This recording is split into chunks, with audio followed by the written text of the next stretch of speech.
Hello. So in this video, we're going to take a look at America's first pop genre, the music of minstrel shows. So it's sometimes called minstrelsy to describe the entire thing, but we're going to really exclusively focus on the music. Before I say anything else about this music, I have to tell you, to warn you, that it's racist, and it's designed from the get-go to be that way. This presentation will include graphic descriptions and depictions of these things. So just be careful with how you kind of proceed with this information. It's some tough language and some really tough stuff to look at. It is necessary, though. You know, that's one thing about our past, is that we don't want to wash away and pretend like it never happened. In fact, this is an integral part of American entertainment history. And the music, especially of minstrel music, is with us even today. Dozens of children's songs that I grew up listening to, and that I'm sure that many of you did too, are minstrel songs. Many of them have lyrics that have been changed over the years, but at root, they are about white supremacy. It's about power, and it's about re-enslavement of people. So it's important that we study this past so that we can learn from it, not to celebrate it. And I think it is useful, maybe even at the outset, to admit that some of these songs are really catchy. There's a reason why they've stuck in our culture. They were designed to be popular and catchy tunes, but we need to recognize them and interrupt that process rather than continuing to pretend like it never happened. So now that I've told you that, right, each time that I show you one, it's still going to be pretty tough to look at. A lot of this music really emerges in the 1820s in theater shows, but by the 1840s, it's everywhere in the United States. It's in small towns and big cities. It's out in the country.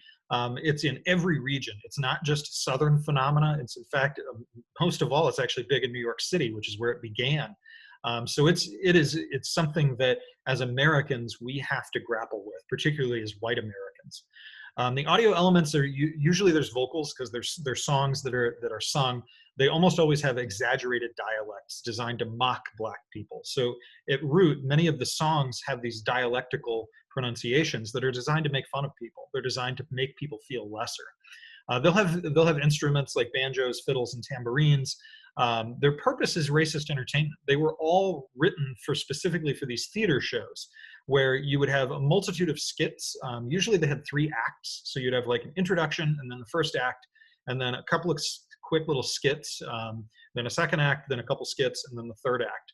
And in each of the acts, they would have these big productive songs where paying customers would come and watch, and you would pay to see the whole show, basically. The subject matters were usually Southern plantation life, and the skits and the acts that were in them would have white actors in blackface. So they would be pretending to be Black, right? Black actors. And almost always they were avoiding work. They were stupid or portrayed that way, right? They were conniving. So there's all these stereotypes that emerge out of minstrel music as well. So as with all of the others, we're going to do historical context, audio elements, musicians and songs to know about, and the song analysis guide. So let's get started. This image, I think, really is striking. And it's the first thing that grabs you, I think, on this slide. It's the same guy, this white guy, the Billy Van. He's the monologue comedian, and he's doing this as part of the big minstrel jubilee. And then you can see in the picture on the right, it's him in blackface, which is a universal way of minstrels who would put on this soot in an effort to appear to be Black, to make the comic effect even greater. But blackface dates back to the 1820s by these singer comedians. By the 1840s, it had become this like traveling 3-act thing, and they'd go from town to town, and it was super popular. I mean, it was everywhere in America. The performers would entertain the crowds. They would sing and dance and talk and tell jokes in these exaggerated and racist ways. And it's important to recognize that our culture today still uses these things. You know, we still use the music of minstrel music, and we often, unfortunately, still see people in blackface. And there are so many people, young people, even some of my students in the past, who really don't understand how much it is about power, and it's about making fun of people for their race. It's about racism and reinforcing white supremacy. The musicians are almost always white performers. They're wearing blackface. And so there's, again, another really difficult picture to look at. That's actually an early performer. His name is Thomas Rice, and he's performing as a character named Jim Crow. And I will say this before I go too far, is that Black performers actually played in blackface as well. That's not to say that blackface is okay. right? It's not. It's black performers in the late 1800s who were saying, I got to make a living somehow. So I'm going to do this and put on this black stage makeup to blacken my face and wear, oftentimes they'd paint their lips and look like clowns almost, because they were trying to go for that comic effect. And the audiences were almost always white people. Very, very rarely you would see black people going to these shows because they're not designed for them. It's a common form of entertainment from 1825 to the 1870s. After the 1870s, the actual minstrel shows kind of start to go away. But what we do see is the rise of vaudeville, which is really kind of a variety shows that would be very popular in theaters and things. People would go watch them, and often minstrel acts were part of them. Movies were very much a part of this, and television even today has a lot of these elements. I said this earlier, the subject matters are a lot of times Southern plantation life, but in many cases what emerges are also these stock characters that I'll talk a little bit more about in a few minutes. I think it's useful for you to recognize that this history doesn't go away. We have the Jim Crow picture here, a watercolor from the 1830s, showing the white performer Thomas Rice in his blackface character of Jim Crow. And Jim Crow is the most well-known of the stereotypical characters because the name Jim Crow becomes attached to the name for legal segregation in the United States, the whole era even. And in fact, this unit of study I've called Jim Crow America because it's all about segregation and reducing black people to being inferiors. Jim Crow was a dumb, stereotypical country bumpkin who didn't know any better, and he was trying to avoid work. So sometimes you could be cunning, right, which plays into this stereotype of black people as as distrustful, of not trusting them, and stupid because he would always pretend like he didn't know what you were talking about when you told him what to do. So he was an enslaved person, but he was just a mockery of all these things. Childish Gambino, right, is this well-known actor and singer and all kinds of things, an accomplished man. He made the music video "This Is America" a few years ago, and at the outset is an African-derived rhythm at the beginning and singing. And while that's going on, Childish Gambino is intentionally dancing as if he's Jim Crow. And it's trying to basically reveal and turn back that onion layer of American popular entertainment to say, this is what you've done, right? Remember this part when you made us do these things and when you mocked us? So it's a taking back of that a little bit in some ways. And a brief word about the Jim Crow dance, actually, because he does it briefly in the video. It actually came about because Thomas Rice, the white guy who creates the character, he watched a disabled man, a black stable groomer, a guy who grooms the horses, and he was disabled and his legs didn't work very well. And so he was dancing, this black man was dancing, and Thomas Rice took the dance and evolved it into this Jim Crow dance, which became wildly popular all across America. This is a video from CBS Sunday morning. I would strongly encourage you to check it out. I'm going to link it right above here. It's the history of the racist art form of blackface. It's really hard to watch, but absolutely essential. So please check that out. Audio elements of these songs, right? The vocals are almost always exaggerated dialects, and they'll show different characters. I mentioned earlier that they have these stock characters. They have Mammy, which is the Aunt Jemima character, an older black woman. She's desexualized is an important part of that. So she's non-threatening. There are other characters for these overly sexual young black women. They're not as well known as the Mammy character is. There's another character whose name I'm not going to say because it's also a slur as well, but it's here. But this character, Zip, he was a dandy. He was a uppity black person. He was a free black person living in the North was the character, right? So understand it's maybe based on some reality, but it's designed to make fun of free blacks, in particular free black men who could read, who could write, who were working and earning money, and it's designed to mock that too, right? So just as soon as a black man was trying to make it, we create a character designed to mock that. And then there's, of course, the Jim Crow character, who is often paired with the Zip character because they would play off of each other. There were tons of other characters that are popular, but those are probably the big stock ones. And of course, Mammy becomes a huge character in advertising even, and that kind of thing. You had also some older black characters as well. Fiddles, banjos, tambourines, we talked about that. The timbre of these songs is usually really tinny and shrill and thickly accented.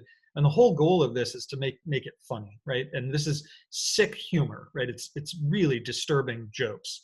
They're up tempo for dance routines. Sometimes they would mock spiritual songs, religious music, and they would play these slow songs of work songs designed to make fun of, again, Black people. And it was literally taking everything about Black culture and twisting it for mockery. So it's really, it's a pretty difficult stuff. Minstrel composers today are really well known. These are the three big ones: Thomas Rice, Stephen Foster, and Dan Emmett. In fact, this guy on the left is Thomas Rice. He's the same character that created Jim Crow. So I'm going to go back a couple slides. You can see this guy depicted here. This character is Thomas Rice in blackface. That's this guy here. Stephen Foster is probably the most well-known of all of these composers. He didn't perform very much, but he was a well-known composer of these songs. And then this is Dan Emmett, who is also a really popular composer of the era, and he was a performer. And this is Dan Emmett in blackface, so he's performing a character, and it's pretty tough to look at stuff. These three songs are, I think, representative of how we as a country have accepted and embraced some of these songs. Camptown Races is a song by Stephen Foster. It's a later, and all three of these are kind of later minstrel songs. There's early ones and then there's late ones. All three of these are later ones. This version, if you check out the playlist, I would say check out the Al Jolson version from 1939. He's actually in a movie, and he's a white jazz singer. He's in a movie about minstrel music. And so he, in the movie, is in blackface, and it's a minstrel show. Really tough to watch. And the whole singers, all of them are in blackface, but I think it gives you a picture of what this looked like, although it's a little it's even maybe more overdone. The song itself is about going to a backwoods animal race. There's some nonsense lyrics, again, designed to mock Black people's intelligence in this Black dialect with this jaunty up-tempo. Oh, Susanna, this one is really hard because so many young kids learn this song, but they don't realize that it's really, really awful. It's also written by Stephen Foster. The version that to check out, I hesitate to even say to check it out. It's from 1925, and it's an Arthur Fields song, and he's singing it very closely to what it would have been like at a minstrel show. So you get the backup singers and you get the lead singer. It's a song about going home to see a lover. But throughout the song, there's these nonsense lyrics about the sun's so hot that I froze to death, right? So there's these little lyrics that are designed to tell you how stupid this Black singer is, right? And of course, Arthur Fields is white. There's also some lyrics in it about the deaths of 500 Black people after a ship, the engine of a ship exploded, and it was a steamboat, right? So there's a joke in there. And today, Oh Susanna is often sung by children, and they change the lyric of that. Instead of it saying 500, and then the slur, the N-word, they'll change the lyric to chiggers, which are a little insect. So if you look on the internet, you'll find tons of versions of Oh Susanna with that mention in there. But chiggers, the little insect that bites, originally was the N-word in this song, and this version preserves that. So it's really tough to listen to, and I caution you. But I think it's necessary, right? We confront that part of our past and say, this is wrong, and we've got to learn from it. Dixie is another one, written very late in the minstrel era by Dan Emmett. Dan Emmett wrote a ton, but this one is probably the most well-known. Dixie's all about telling people how wonderful the South was. It's all about how joyous Southern living is, and a big part of the lyrics are even about enslaving Black people. So this song celebrates this idyllic lifestyle that is all about a racist power structure. The version I think you should check out, and again, it's hard to watch, but I think it tells you a lot about our country, is a live version by the Second South Carolina String Band. Now, the Second South Carolina String Band is a modern reenacting group, and they play tons of minstrel songs. I think it's hard to contextualize them, but the version that they're playing live that's in this playlist, you'll see that they play it at a battlefield reenactment. And there's a group of almost entirely whites, as far as I can tell, who are dancing to this song and singing along. And you can tell that they're leaning into the message. They're no longer just reenacting it, but they're actually trying to recreate that power structure. So I think it's important that we call that out and say, we can't, as part of learning about the past, celebrate what was going on here. That's a dangerous place to be in. And so I think it's important to point that video out and check that out. That concludes. I would say there's other songs in the playlist that are going to be here linked check them out, but again, with caution, right? They're hard to listen to, but it's something where we need to confront this part. If you were in class with me, we'd check out this song analysis guide. There's a really good website I want to plug as well, the Jim Crow Museum at Ferris State University. They have a ton of things online as well. So hopefully this helped you understand the history of this racist entertainment form called minstrel music.